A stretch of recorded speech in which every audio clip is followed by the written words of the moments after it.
അസ്സലാമു അലൈക്കും വറഹ്മത്തുള്ളാഹി. പ്രിയപ്പെട്ട സഹോദരന്മാരെ, മുഅ്മിനുകളെ, അൽഹംദുലില്ലാഹ്, ബഹുമാനപ്പെട്ട മുജാഹിദ് പണ്ഡിതനും അറിയപ്പെടുന്ന വാഗ്മിയുമായ ബഹുമാനപ്പെട്ട ഷംസുദ്ദീൻ പാലത്തും നൗഫൽ സഖാഫിയുമായി നടന്ന ഈ ഒരു സംഭാഷണത്തിൽ, ഈ ഒരു സംവാദത്തിൽ എല്ലാവർക്കും വളരെ ക്രിസ്റ്റൽ ക്ലിയർ ആയി ബോധ്യപ്പെട്ട ഒരു സംഗതിയുണ്ട്. അഥവാ മുജാഹിദ് പ്രസ്ഥാനം നാളിതുവരെ പറഞ്ഞത് എന്താണോ, നാളിതുവരെ സുന്നികളെ മുശ്രിക്കുകളാക്കാൻ വേണ്ടി അവർ ആരോപിച്ചിരുന്ന ആരോപണങ്ങൾ എന്തെന്നാണോ, അത് മുഴുവനും ഒന്നൊന്നായി തകർന്നു വീഴുന്ന അതിദയനീയമായ ഒരു രംഗം നമുക്കിവിടെ എല്ലാവർക്കും വീക്ഷിക്കാൻ സാധിച്ചു. അൽഹംദുലില്ലാഹ്. അദ്ദേഹം അല്ലെങ്കിൽ മുജാഹിദ് പ്രസ്ഥാനം ഇതുവരെ പറഞ്ഞ് നടന്നിരുന്ന പല ആരോപണങ്ങളും, പല തെളിവുകൾ എന്ന് പറഞ്ഞ് കൊണ്ടുവന്നിരുന്ന പല ആരോപണങ്ങളുടെയും നിജസ്ഥിതി ഒന്നൊന്നായി പൊളിച്ചടക്കിക്കൊണ്ട് ബഹുമാനപ്പെട്ട നൗഫൽ സഖാഫിയുടെ വിശദീകരിച്ചപ്പോ തങ്ങളുടെ ആദർശം അതിൽ പിടിച്ചു നിൽക്കാൻ മറ്റു മാർഗങ്ങളൊന്നുമില്ലെന്ന് കണ്ടപ്പോ അവസാന തുരുപ്പ് ചീട്ട് എന്ന നിലയ്ക്ക് അദ്ദേഹം ഇവിടെ പുറത്തെടുത്ത ഒരു സംഗതിയുണ്ട്. അഥവാ ബഹുമാനപ്പെട്ട സൈഫ് ഇബ്നു ഉമറിനെ കള്ളനാക്കുക, അദ്ദേഹത്തെ തെമ്മാടിയും മതനിഷേധിയുമാക്കുക എന്ന ഒരു കുതന്ത്രം അദ്ദേഹം ഇവിടെ പ്രയോഗിക്കുകയുണ്ടായി. കാരണം അത് പറഞ്ഞ ആള് കള്ളനാൽ ആണെങ്കിൽ പിന്നെ ആളെ സ്വീകരിക്കാൻ പറ്റില്ലെങ്കിൽ ആ തെളിവ് അപ്പാടെ തള്ളിക്കളയാലോ എന്നുള്ള അദ്ദേഹത്തിന്റെ ഒരു വ്യാമോഹം മാത്രമായിരുന്നു. എന്നാൽ രസകരമെന്ന് പറയട്ടെ, അദ്ദേഹത്തെ കുറിച്ച് ബഹുമാനപ്പെട്ട ഇബ്നു ഹജർ അസ്ഖലാനി അടക്കമുള്ള പണ്ഡിതന്മാര് പലരും അദ്ദേഹം ചരിത്രത്തിന്റെ വിഷയത്തിൽ സ്വീകാര്യനാണ് എന്ന് സർട്ടിഫിക്കറ്റ് നൽകിയ ഒരു മഹാനാണ്. അദ്ദേഹത്തെയാണ് മൗലവി മതനിഷേധി എന്ന്, അഥവാ കാഫിർ, ഒറ്റ മലയാളത്തിൽ പറഞ്ഞാൽ കാഫിർ എന്നും തെമ്മാടി എന്നും വിളിച്ച് അധിക്ഷേപിച്ചത്. എന്റെ ചോദ്യം ഇതാണ്: എന്താണ് അദ്ദേഹത്തെ ഇങ്ങനെ മതനിഷേധി എന്നും തെമ്മാടി എന്നും വിളിക്കാനുള്ള കാരണം? അഥവാ ആരെങ്കിലും എന്തെങ്കിലും പറഞ്ഞ് കേട്ട് വിളിക്കാൻ പാടില്ലല്ലോ. അതിന് അദ്ദേഹം ഇങ്ങനെ തെമ്മാടിയാകാനും മതനിഷേധിയാകാനും ഇടയായ സംഭവം, അത് പ്രാമാണികമായ ഒരു തെളിവിന്റെ അടിസ്ഥാനത്തിൽ ഇവിടെ വിശദീകരിക്കുക. ചോദ്യം ഒന്നുകൂടി വ്യക്തമാക്കുന്നു.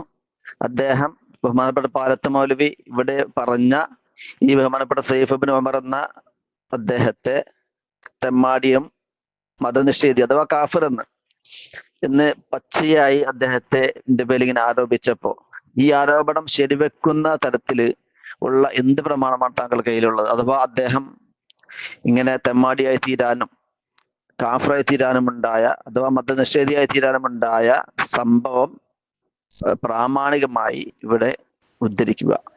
അസ്സലാമു അലൈക്കും വറഹ്മത്തുള്ളാഹി വബറകാതുഹു. ബിസ്മില്ലാഹിർ റഹ്മാനിർ റഹീം. അൽഹംദുലില്ലാഹി റബ്ബിൽ ആലമീൻ വസ്സലാത്തു വസ്സലാമു അലാ അഷ്റഫിൽ അംബിയാഇ വൽ മുർസലീൻ വഅലാ ആലിഹി വഅസ്ഹാബിഹി അജ്മഈൻ. അമ്മാ ബഅദു ഫത്തഖുല്ലാഹ ഇബാദല്ലാഹ്. ഈ മുസ്ലിയാക്കന്മാരുടെയും തങ്ങന്മാരുടെയും ഒക്കെ സ്ഥിതി എത്രമാത്രം ദുർബലമാണ്, പരിതാപകരമാണ് എന്ന് തെളിയിക്കുന്നതാണ് ഇത്തരം ചോദ്യങ്ങൾ. നമ്മെ സംബന്ധിച്ചിടത്തോളം സൈഫ് ഇബ്നു ഉമർ മതനിഷേധിയാകട്ടെ അല്ലാതിരിക്കട്ടെ, അത് ആരോപിക്കപ്പെട്ട വ്യക്തിയാണ് എന്നുള്ളത് ഇബ്നു ഹിബ്ബാൻ അടക്കമുള്ള ആളുകൾ, മുഹദ്ദിസുകൾ തന്നെ വ്യക്തമാക്കിയിട്ടുള്ളതാണ്. നേരത്തെ ഞാനത് സൂചിപ്പിച്ചിട്ടുണ്ട്. അപ്പം ഇനി ആകട്ടെ അല്ലാതിരിക്കട്ടെ, അയാൾ ഹദീസ് നിവേദനത്തിന് കൊള്ളുകയില്ല എന്ന് മുസ്ലിയാർ തന്നെ ഇവിടെ സമ്മതിച്ച സ്ഥിതിക്ക് എന്തിനാണ് നിങ്ങൾ ഈ സൈഫ് ഇബ്നു ഉമറിന്റെ പിന്നാലെ സൈക്കിൾ എടുത്ത് കൂടുന്നത്? മനസ്സിലായില്ലേ?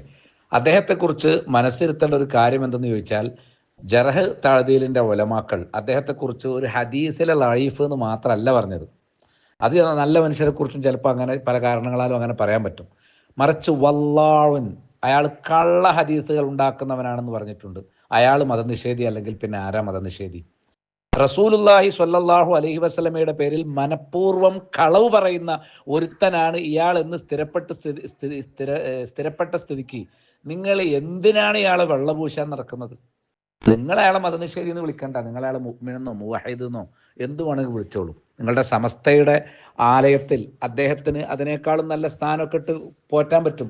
കാരണം നിങ്ങളുടെ ഈ മയ്യത്ത് പൂജയുണ്ടല്ലോ, ഖബറാളികളെ വിളിച്ചു തേടുന്ന ഏർപ്പാട്, ദർഗ വ്യവസായ സംസ്കാര സംരംഭം, ആ ഒരു സംവിധാനത്തെ പിന്നെ കൊണ്ടു നടക്കണമെങ്കിൽ ഖുർആനും സുന്നത്തും നിങ്ങൾക്കില്ല. ഉത്തമ തലമുറയുടെ മാതൃക നിങ്ങൾക്കില്ല, ഇമാമുകളുടെ പിൻബലം നിങ്ങൾക്കില്ല. നിങ്ങൾക്ക് പിന്നെ ആരേ ഉണ്ടാവുള്ളൂ? ഈ ജാതി ആളുകളെ ഉണ്ടാവുള്ളൂ. അപ്പം നിങ്ങൾക്ക് സൈഫ് ബിൻ ഉമറിനെ വെള്ള പൂശേണ്ടതായിട്ട് വരും. അദ്ദേഹത്തിൽ മതനിഷേധം ആരോപിക്കപ്പെട്ടു എന്നുള്ളത് പല കാരണങ്ങളാലാണ്. അത് മാത്രം പറഞ്ഞൊഴിയുകയല്ല ഉണ്ടായിട്ടുള്ളത്. നേരെ മറിച്ച് ജറഹ് തഅദീലിന്റെ ഒരു ശാസ്ത്രം തന്നെ ഇവിടെ ഉണ്ടായത് എന്താ? ഇത് ഞങ്ങൾ പരദൂഷണം പറയാം, റമദാൻ മാസത്തിൽ ഗീബത്ത് പറയാന്ന വിചാരം അല്ല. ഞാൻ എന്തിനാ ഇമാം നവവി റഹ്മത്തുള്ളാഹിയുടെ റിയാദുസ് സാലിഹീൻ മുകളിൽ കൊടുത്തത്? അദ്ദേഹം കൃത്യമായി ആ കാര്യങ്ങളവിടെ വിശദീകരിച്ചിട്ടുണ്ട്. അവിടെ എണ്ണി എണ്ണി പറഞ്ഞിട്ടുണ്ട് എന്തൊക്കെയാണ് ജറഹ് തഅദീൽ അല്ലെങ്കിൽ ഗീബത്ത് അനുവദിക്കപ്പെടുന്ന ഒരു അധ്യായം എന്നിടത്ത് ഒരിടത്ത് ജറഹു തഅദീലാണ് കൊടുത്തിരിക്കുന്നത്. അദ്ദേഹം അതിൽ 4-ാമതായിട്ട് പറയുന്നത് തഹ്ദീറുൽ മുസ്ലിമീന മിനശ്ശർരി വനസീഹത്തുഹും, മുസ്ലിങ്ങൾക്ക് ചില ആളുകളുടെ ഷർറിനെ കുറിച്ച് താക്കീത് ചെയ്യാൻ വേണ്ടിയും നസീഹത്ത് നൽകാൻ വേണ്ടിയും ചില ആളുകളുടെ ന്യൂനതകൾ എടുത്തു പറയേണ്ടതായിട്ട് വരും. നബി സല്ലല്ലാഹു അലൈഹി വസല്ലമയുടെ പേരിൽ നബി പറയാത്തത് പറഞ്ഞാൽ എന്താണ് സ്ഥാനം? തങ്ങളെ നിങ്ങളത് പഠിച്ചിട്ടില്ലേ? മൻ കദബ അലയ്യ മുതഅമ്മിദൻ ഫലയതബവ്വഉ മഖഅദഹു മിനൻ നാർ, നരകത്തിൽ ഒരു സീറ്റ് ഉറപ്പിക്കട്ടെ. അങ്ങനെ നബി സല്ലല്ലാഹു അലൈഹി വസല്ലമയുടെ പേരിൽ നുണ പറയുന്ന കള്ള ഹദീസുകൾ കെട്ടിയുണ്ടാക്കുന്നവനാണ് എന്ന് ജറഹ് തഅദീൽ പറഞ്ഞിട്ടുണ്ട്. അപ്പൊ ജറഹ് തഅദീലിൽ ഇദ്ദേഹത്തിനുള്ള സ്ഥാനം എന്താ? അത് കൃത്യമായിട്ട് അറിയാവുന്ന ഇബ്നു ഹജർ അസ്ഖലാനി റഹിമഹുല്ലാ ഇദ്ദേഹം ഹദീസ് നിവേദനത്തിന് കൊള്ളുകയില്ല, ലഈഫാണ് എന്ന് വ്യക്തമാക്കി. കേവലം ഒരു ലഈഫ് എന്നല്ല, ദാറഖുത്നി മത്രൂക്ക്, ലഈഫിൽ തന്നെ അതിലെ ശക്തമായ അതിന്റെ രൂപമാണ്. എല്ലാ നിലക്കും തള്ളേണ്ടത്രയും ലഈഫാണ് എന്നുള്ളത് കൊണ്ട് മത്രൂക്ക്. ദീനിന്റെ ഒരു വിഷയം ചർച്ച ചെയ്യുന്നിടത്ത് ദാറഖുത്നിയെ പോലുള്ളവർ പറഞ്ഞത് ഈ ചങ്ങാതി മത്രൂക്കാണ്, അത് ലഈഫിനേക്കാൾ രൂക്ഷമായ പ്രയോഗമാണ്. താങ്കൾക്ക് അൽ ജർഹ് വ തഅദീലിനെ കുറിച്ച് അറിയില്ലെങ്കിൽ അറിയാവുന്ന ആളുകളോട് അതിനെക്കുറിച്ച് പഠിക്കണം എന്നാണ് പറയാനുള്ളത്. പിന്നെ ചരിത്രത്തിൽ അദ്ദേഹം കൊള്ളാവുന്നവനാണ് എന്ന് പറഞ്ഞാൽ അദ്ദേഹം പല ചരിത്രങ്ങളും രേഖപ്പെടുത്തിയെന്ന് മാത്രമേ ഉള്ളൂ. പ്രമാണത്തിന് അവലംബിക്കാവുന്ന വിധം ചരിത്രം കൊണ്ടുവന്നവനാണ് എന്നില്ല. എത്ര നല്ല ചരിത്രകാരന്മാരുണ്ട് നമ്മുടെ കേരളത്തിൽ. നിങ്ങൾക്ക് KKN കുറുപ്പ്, ഗംഗാധരൻ മാഷ്, അങ്ങനെ തുടങ്ങിയിട്ട് ഇഷ്ടം പോലെ ചരിത്രകാരന്മാർ അടുത്ത കാലത്ത് നമ്മൾ കേരളക്കരയിൽ കടന്നുപോയിട്ടുണ്ട്. ഇവരൊക്കെ ദീനിന്റെ ഒരു വിഷയത്തിൽ തെളിവായിട്ട് പിടിക്കാൻ കൊള്ളുമോ മുസ്ലിയാരെ? ആ നിലക്കൊരു ചരിത്രകാരൻ എന്നതിലപ്പുറത്ത് ദീനിൽ ഇദ്ദേഹത്തിന്റെ സ്ഥാനം എന്താണ് എന്ന് മനസ്സിലായില്ല. പിന്നെ ഇവിടെ നിങ്ങൾ മുഹമ്മദ് നബി മരണപ്പെട്ടതിന് ശേഷം അദ്ദേഹത്തിന്റെ ഖബറിങ്കിൽ ചെന്ന് നബിയെ മഴ തരണേ എന്ന് തേടാം എന്നുള്ളതിന് തെളിവായിട്ടാണല്ലോ ഈ ഇസ്തസ്കയൊക്കെ കൊണ്ടുവരുന്നത്. നിങ്ങൾ കൊണ്ടുവന്ന റിപ്പോർട്ടിലൊന്നും അവിടെ സ്വഹാബിയാണെന്ന് കാണുന്നില്ല മുസ്ലിയാരെ. അതിവിടെ കാണിച്ചിട്ടില്ല. അത് തങ്ങൾ മനസ്സിലാക്കണ്ടേ. നിങ്ങൾ സംസാരിക്കാൻ വേണ്ടി കൊണ്ടുവന്ന സഖാഫി, അദ്ദേഹം ഇവിടെ വിഷയം അവതരിപ്പിച്ചപ്പോൾ കൊണ്ടുവന്ന റിപ്പോർട്ടിൽ എവിടെ സ്വഹാബി?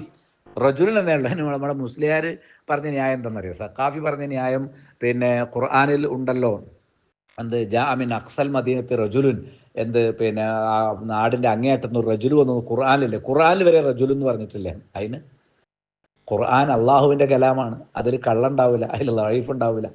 വേറെ എവിടെയെങ്കിലും റജുലൻ പറഞ്ഞാൽ അത് റജുൽ ആരാണെന്നുള്ളത് തെളിയണം, അത് സ്ഥിരപ്പെടണം, അത് വ്യക്തമാകണം. മനസ്സിലായില്ലേ? നിങ്ങൾ എന്തിനാണ് ഖുർആനിലെ റജുലൂടെ കൊണ്ടുവന്ന് ഒരു പിടുത്തം കിട്ടില്ല. ഒരു വിഷയം ഒരു സ്ഥലത്ത് ഉദ്ധരിക്കുമ്പോൾ അതിനൊരു ന്യായം വേണ്ടേ? അള്ളാഹു സുബ്ഹാനഹു വ തആലയുടെ കലാമും സംശയാസ്പദമായിട്ടാണോ നിങ്ങൾ അവതരിപ്പിക്കുന്നത് എന്ന് ചോദിക്കേണ്ടിയിരിക്കുകയാണ്. ഖുർആനിലെവിടെ ലഈഫ്? എന്നാൽ ഹദീസും അങ്ങനെയാണെന്ന വിചാരം. ഹദീസ് എന്ന് പറഞ്ഞ് ആരെങ്കിലും ഒരു വാചകം പറഞ്ഞാൽ അതൊക്കെ ഹദീസായി കണക്കാക്കണമെന്ന ആണോ? റജുലുൻ എന്ന് പറഞ്ഞാൽ ആ റജുലു സ്വഹാബിയാണ് എന്ന് നിങ്ങൾ വാദിച്ചാൽ ആ റജുലു സ്വഹാബിയാണ് എന്ന് തെളിയിക്കണം. അത് തെളിയിക്കാൻ നിങ്ങൾക്ക് സാധിച്ചിട്ടില്ല. അതിന് നിങ്ങൾ കൊണ്ടുവന്ന എന്താണ്? അദ്ദേഹം താരീഖുൽ ഉംദയാണ് എന്ന് ഇബ്നു ഹജർ പറഞ്ഞിട്ടുണ്ട്. തൊട്ട് മുമ്പത്തെ വാക്ക് വായിക്ക്. ദീനിൽ അയാളെ പറ്റൂല, ലഈഫാണെന്നും അതേ ഇബ്നു ഹജർ അല്ലേ പറഞ്ഞത്? ഇബ്നു ഹജർ തന്നെ ലഈഫാണ് എന്ന് പറഞ്ഞ ഒരാളെ കൊണ്ടുവന്നിട്ട് ഇബ്നു ഹജർ ഉംദത്തുൻ ഫി താരീഖ് എന്ന് പറഞ്ഞു. അങ്ങനെ കുറെ ചരിത്രകാരന്മാർ KKN കുറുപ്പിനെ പോലെയൊക്കെ നമ്മുടെ നാട്ടിലിവിടെ കടന്നു പോയിട്ടുണ്ട്. അതുണ്ടായിരിക്കാം. അതുപോലെ ഒരു ചരിത്രകാരൻ എന്നുള്ള സ്ഥാനം നിങ്ങൾ അയാൾക്ക് കൊടുത്തോ? അതിന് നമുക്ക് വിരോധമൊന്നുമില്ല.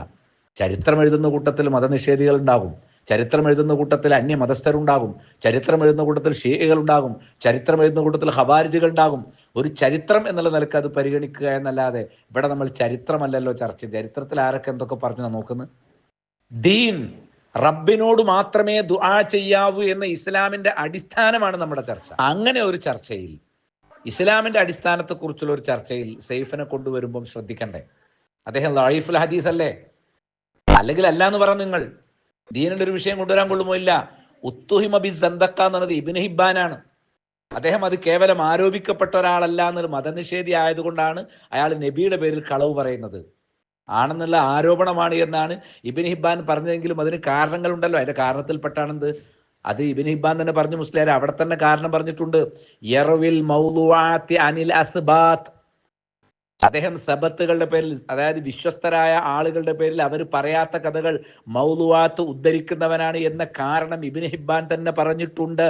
യർവിൽ മൗളുആത്തി അനിൽ അസ്ബാത്ത്, അതാണ് കാരണം. കാരണമല്ലേ നിങ്ങൾ ചോദിച്ചത്? അതിന്റെ കാരണം ഇബ്നു ഹിബ്ബാൻ തന്നെ ഉദ്ധരിച്ചിട്ടുണ്ട്. മനസ്സിലായില്ലേ?